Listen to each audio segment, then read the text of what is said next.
Hello everyone, and welcome back to another video of the Castle System. In this video, I'll go through some ways of maximizing the amount of points that you can collect throughout the week in order to level your castle quickly. First, the easiest way to get points is to collect from your castle once per day. The points given range from 10 to 100, with a total of 235 points for the week, or roughly 33 per day. Next, you can choose your daily challenge, and on completion, collect 100 castle points. Once you complete all 7 daily challenges in a week, you're rewarded with another 700 points, bringing the weekly total from challenges to 1,400 points, or 200 per day. And of course, you're already getting other rewards from daily and weekly challenges, so the castle points are just icing on the cake. I've covered the Antiques dealer in the past, but that was before the castle system was released. The Antiques dealer offers 2 ways of gaining castle points. One is by winning auctions, outbidding other players with trade coins to win the item offered. This rewards 30 castle points every time, no matter how many trade coins you spent, so it might make sense to bid on the less desirable items if you can get them cheap. The second way is by purchasing items with trade coins and gems. The castle points rewarded do depend on the amount that you spend, so big ticket items are that much more valuable. Technically, you could purchase everything for sale and get close to 100 castle points, at least.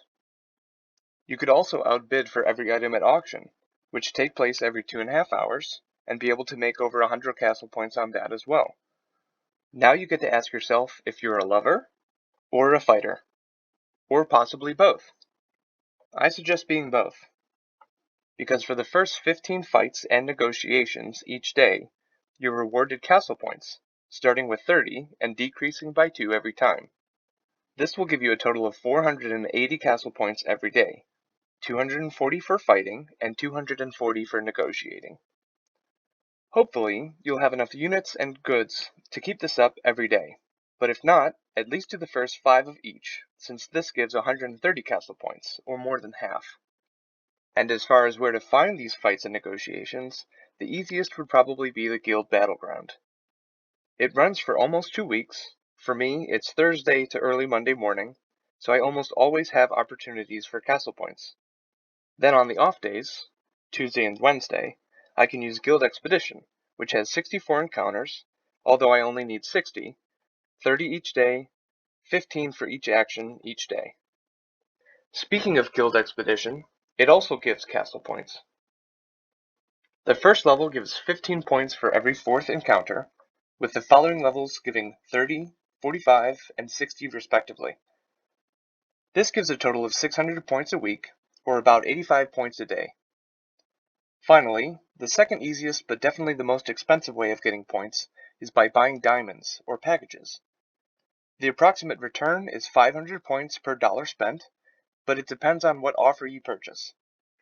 This is primarily how some players have the highest castle level after only a few weeks of the release.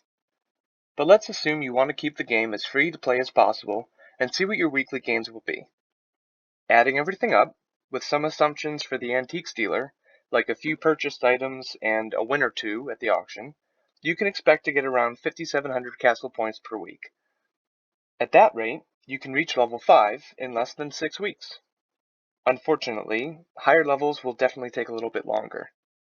Level 10 would take 37 weeks, while level 15 would take 183 weeks, or just over 3.5 years. So when you put it that way, spending a few bucks to speed up the process doesn't sound that bad. That's the end of this video. Thanks very much for watching. If you have any comments or questions, feel free to leave them below.